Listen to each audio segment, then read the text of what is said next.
Mother's Day has a way of sneaking up on you. But when it does, 1-800-Flowers makes it easy to send Mom something beautiful, thoughtful, and worthy of everything she does. Right now, with double blooms from 1-800-Flowers, order 1 dozen roses and get another dozen for free.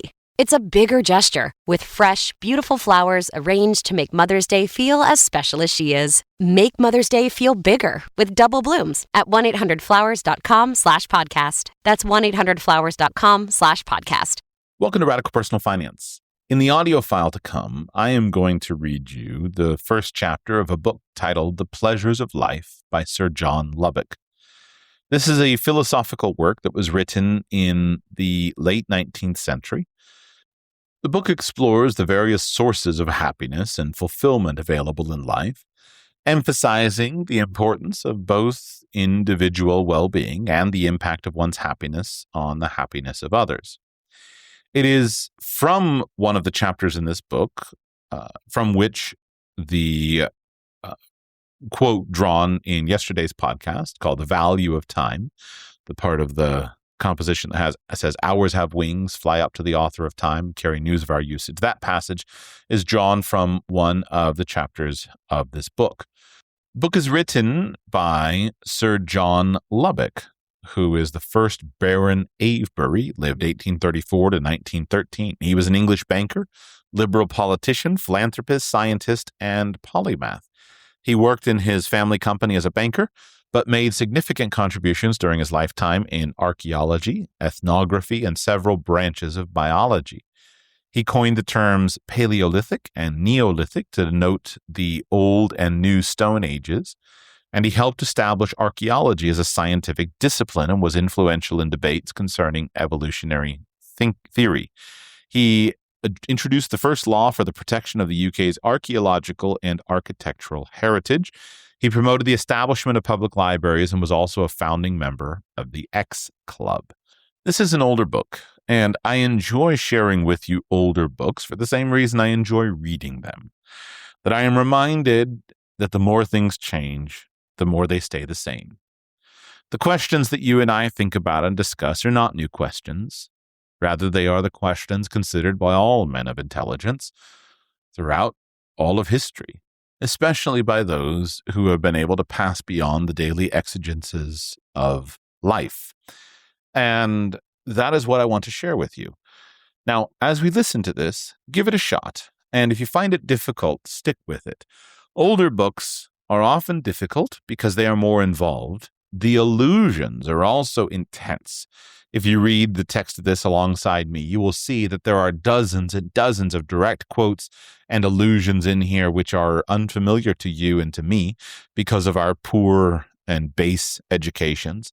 And yet, I want to use this text to hopefully help draw you up in the same way that I seek to draw myself up and consider some of the important things of life through the lens of a gentleman of insight. Enjoy. The Pleasures of Life by Sir John Lubbock. Part 1. All places that the eye of heaven visits are to the wise man ports and happy havens. Shakespeare. Some murmur when their sky is clear and wholly bright to view, if one small speck of dark appear in their great heaven of blue. And some with thankful love are filled, if but one streak of light, one ray of God's good mercy gild the darkness of their night. In palaces are hearts that ask, in discontent and pride, why life is such a dreary task, and all good things denied. And hearts in poorest huts admire how love has in their aid, love that not ever seems to tire, such rich provisions made. Trench. Chapter 1. The Duty of Happiness. If a man is unhappy, this must be his own fault, for God made all men to be happy. Epictetus.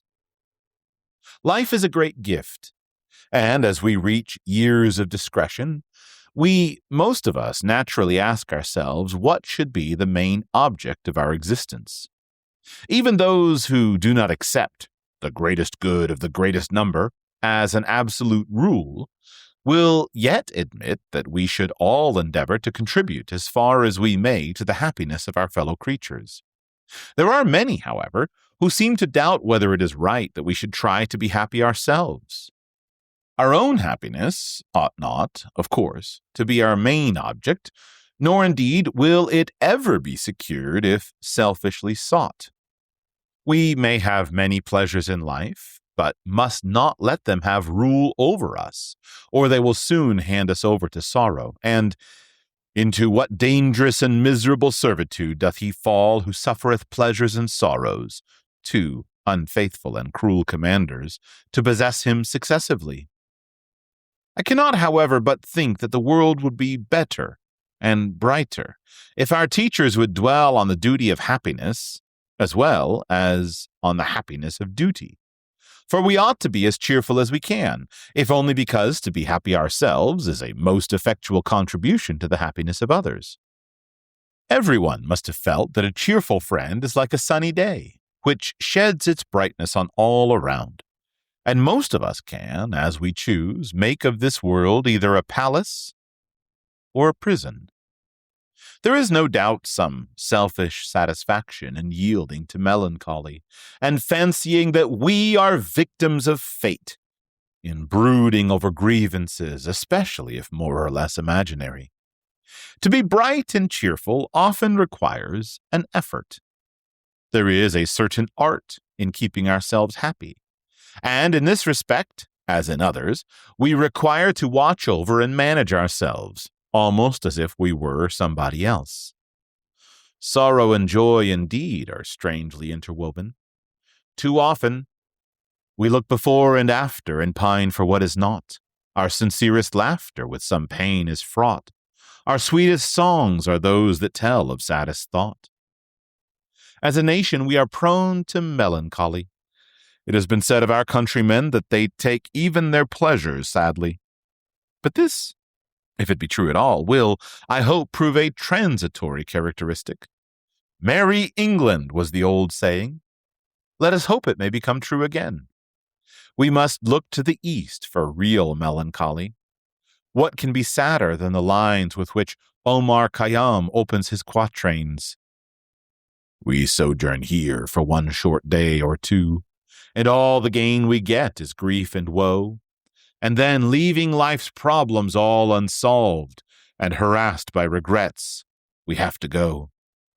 Or the Devis song to Prince Siddhartha in Edwin Arnold's beautiful version. We are the voices of the wandering wind, which moan for rest, and rest can never find. Lo, as the wind is, so is mortal life, a moan, a sigh, a sob, a storm, a strife. If indeed this be true, if mortal life be so sad and full of suffering, no wonder that nirvana, the cessation of sorrow, should be welcomed even at the sacrifice of consciousness. But ought we not to place before ourselves a very different ideal? A healthier, manlier, and nobler hope? Life is not to live merely, but to live well. There are some who live without any design at all and only pass in the world like straws on a river. They do not go, they are carried. But, as Homer makes Ulysses say, how dull it is to pause, to make an end, to rest unburnished, not to shine in use as though to breathe were life. Goethe tells us that at 30 he resolved to work out life no longer by halves, but in all its beauty and totality. Im Ganzen, guten, schönen, resolut zu leben. Life indeed must be measured by thought and action, not by time. It certainly may be, and ought to be, bright, interesting, and happy. And, according to the Italian proverb, if all cannot live on the piazza, everyone may feel the sun. If we do our best, if we do not magnify trifling troubles, if we look resolutely, I do not say at the bright side of things, but at things as they really are, if we avail ourselves of the manifold blessings which surround us, we cannot but feel that life is indeed a glorious inheritance. More servants wait on man than he'll take notice of, In every path he treads down that which doth befriend him. When sickness makes him pale and wan, O mighty love! Man is one world, and hath another to attend him. Few of us, however, realize the wonderful privilege of living, or the blessings we inherit, the glories and beauties of the universe, which is our own if we choose to have it so, the extent to which we can make ourselves what we wish to be, or the power we possess of securing peace, of triumphing over pain and sorrow. Dante pointed to the neglect of opportunities as a serious fault. Man can do violence to himself and his own blessings, and for this he, in the second round, must I deplore, with unavailing penitence, his crime. Whoe'er deprives himself of life and light, and reckless lavishment his talent wastes, and sorrows then when he should dwell in joy. Ruskin has expressed this with special allusion to the marvelous beauty of this glorious world, too often taken as a matter of course and remembered, if at all, almost without gratitude. Holy men, he complains, in the recommending of the love of God to us, refer but seldom to those things in which it is most abundantly and immediately shown, though they insist much on his giving of bread and raiment and health, which he gives to all inferior creatures. They require us not to thank him for that glory of his works which he has permitted us alone to perceive. They tell us often to meditate in the closet, but they send us not, like Isaac, into the fields at even. They dwell on the duty of self-denial, but they exhibit not the duty of delight. And yet, as he justly says elsewhere, each of us, as we travel the way of life, has the choice, according to our working, of turning all the voices of nature into one song of rejoicing, or of withering and quenching her sympathy into a fearful withdrawn silence of condemnation, into a crying out of her stones and a shaking of her dust against us. Must we not all admit, with Sir Henry Taylor, that the retrospective life swarms with lost opportunities? Whoever enjoys not life, says Sir T. Brown, I count him but an apparition, though he wears about him the visible affections of flesh. St. Bernard, indeed, goes so far as to maintain that nothing can work me damage except myself, the harm that I sustain carry about with me, and never am a real sufferer, but by my own fault. Some heathen moralists also have taught very much the same lessons. The gods, says Marcus Aurelius, have put all the means in man's power to enable him not to fall into real evils. Now that which does not make a man worse, how can it make his life worse? Epictetus takes the same line.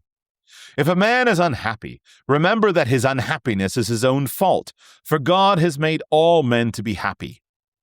I am, he elsewhere says, always content with that which happens, for I think that what God chooses is better than what I choose. And again, seek not that things should happen as you wish, but wish the things which happen to be as they are, and you will have a tranquil flow of life. If you wish for anything which belongs to another, you lose that which is your own. Few, however, if any, can, I think, go as far as St. Bernard. We cannot but suffer from pain, sickness, and anxiety, from the loss, the unkindness, the faults, even the coldness of those we love. How many a day has been damped and darkened by an angry word? Hegel is said to have calmly finished his Phenomenologie des Gestes at Jena on the 14th October 1806, not knowing anything whatever of the battle that was raging around him. Matthew Arnold has suggested that we might take a lesson from the heavenly bodies. Unaffrighted by the silence round them, undistracted by the sights they see, these demand not the things without them, yield them love, amusement, sympathy.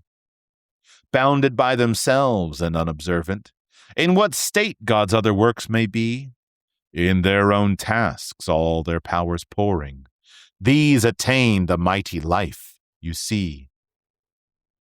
It is true that a man is his own star, our acts, our angels are for good or ill, and that, rather than follow a multitude to do evil, one should Stand like Pompey's pillar, conspicuous by oneself and single in integrity. But to many this isolation would be itself most painful, for the heart is no island cut off from other lands, but a continent that joins to them. If we separate ourselves so much from the interests of those around us that we do not sympathize with them in their sufferings, we shut ourselves out from sharing their happiness and lose far more than we gain. If we avoid sympathy and wrap ourselves round in a cold chain armor of selfishness, we exclude ourselves from many of the greatest and purest joys of life. To render ourselves insensible to pain, we must forfeit also the possibility of happiness. Moreover, much of what we call evil is really good in disguise, and we should not quarrel rashly with adversities not yet understood, nor overlook the mercies often bound up in them. Pleasure and pain are, as Plutarch says, the nails which fasten body and soul together. Pain is a warning of danger, a very necessity of existence. But for the warnings which our feelings give us, the very blessings by which we are surrounded would soon and inevitably prove fatal. Many of those who have not studied the question are under the impression that the more deeply seated portions of the body must be most sensitive. The very reverse is the case. The skin is a continuous and ever watchful sentinel, always on guard to give us notice of any approaching danger, while the flesh and inner organs, where pain would be without purpose, are, so long as they are in health, comparatively without sensation. We talk, says Helps, of the origin of evil, but what is evil? We mostly speak of sufferings and trials as good, perhaps in their result, but we hardly admit that they may be good in themselves. Yet they are knowledge. How else to be acquired unless by making men as gods, enabling them to understand without experience? All that men go through may be absolutely the best for them. No such thing as evil, at least in our customary meaning of the word. Indeed, the veil best discovereth the hill, and, pour sentir les grands biens, il faut qu'il connaisse les petits maux. But even if we do not seem to get all that we should wish, many will feel, as in Leigh Hunt's beautiful translation of Philikaja's sonnet, that so Providence for us, high, infinite, makes our necessities its watchful task, hearkens to all our prayers, helps all our wants, and e'en if it denies what seems our right, either denies because 'twould have us ask, or seems but to deny, and in denying, grants.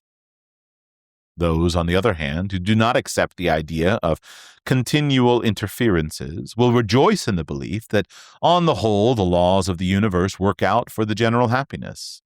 And if it does come, grief should be like joy, majestic, equable, sedate, confirming, cleansing, raising, making free, strong to consume small troubles, to command great thoughts, grave thoughts, thoughts lasting to the end. If, however, we cannot hope that life will be all happiness, we may at least secure a heavy balance on the right side, and even events which look like misfortune, if boldly faced, may often be turned to good. Oftentimes, says Seneca, calamity turns to our advantage, and great ruins make way for greater glories. Helmholtz dates his start in science to an attack of illness. This led to his acquisition of a microscope, which he was unable to purchase owing to his having spent his autumn vacation of 1841 in the hospital, prostrated by typhoid fever. Being a pupil, he was nursed without expense, and on his recovery he found himself in possession of the savings of his small resources. Savonarola, says Castellar, would, under different circumstances, undoubtedly have been a good husband, a tender father, a man unknown to history, utterly powerless to print upon the sands of time and upon the human soul the deep trace which he has left. But misfortune came to visit him, to crush his heart, and to impart that marked melancholy which characterizes a soul in grief. And the grief that circled his brows with a crown of thorns was also that which wreathed them with the splendor of immortality. His hopes were centered in the woman he loved. His life was set upon the possession of her. And when her family finally rejected him, partly on account of his profession and partly on account of his person, believed that it was death that had come upon him, when in truth it was immortality. It is, however, impossible to deny the existence of evil, and the reason for it has long exercised the human intellect. The savage solves it by the supposition of evil spirits. The Greeks attributed the misfortunes of men in great measure to the antipathies and jealousies of gods and goddesses. Others have imagined two divine principles, opposite and antagonistic, the one friendly, the other hostile to men. Freedom of action, however, seems to involve the existence of evil. If any power of selection be left us, much must depend on the choice we make. In the very nature of things, 2 and 2 cannot make 5.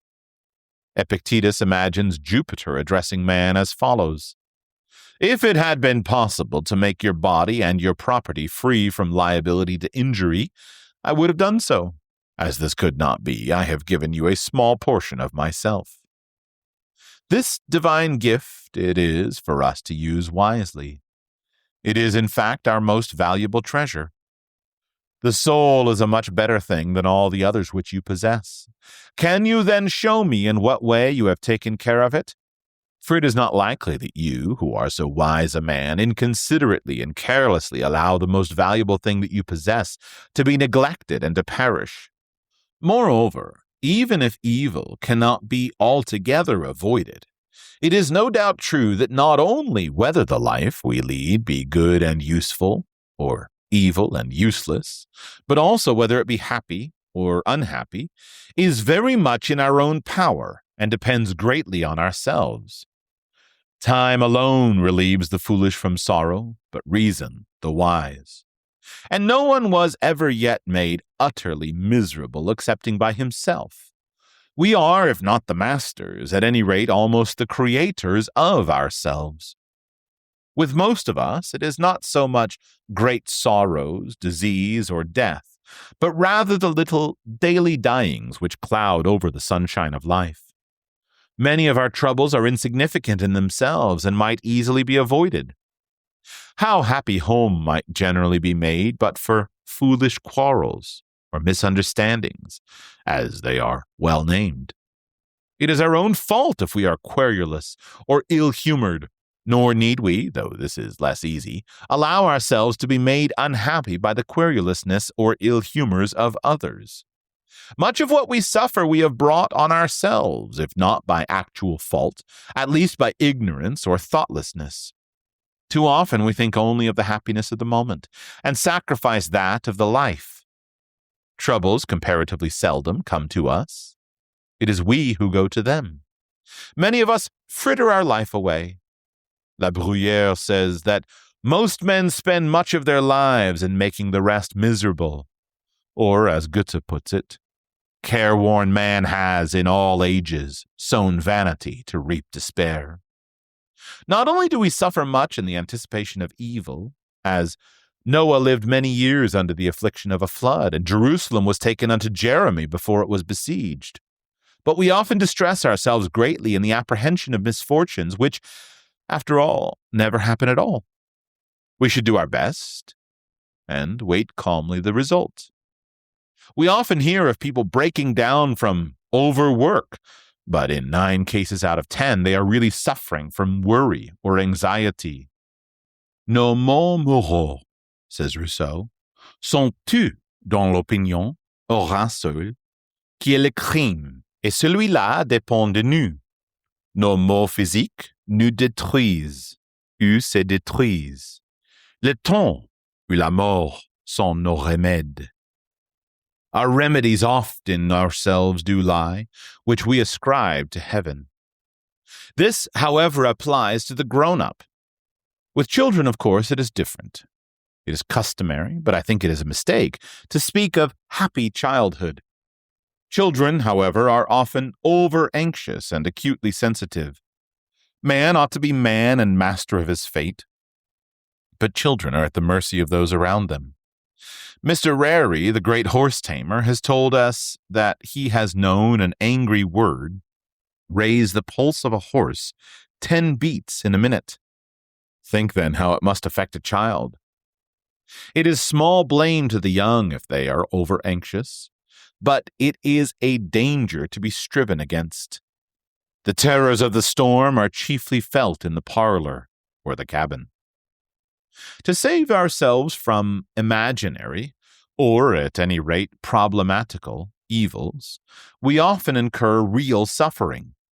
The man, said Epicurus, who is not content with little, is content with nothing. How often do we labor for that which satisfieth not? More than we use is more than we need, and only a burden to the bearer. We, most of us, give ourselves an immense amount of useless trouble, encumber ourselves, as it were, on the journey of life with a dead weight of unnecessary baggage, and as a man maketh his train longer, he makes his wings shorter.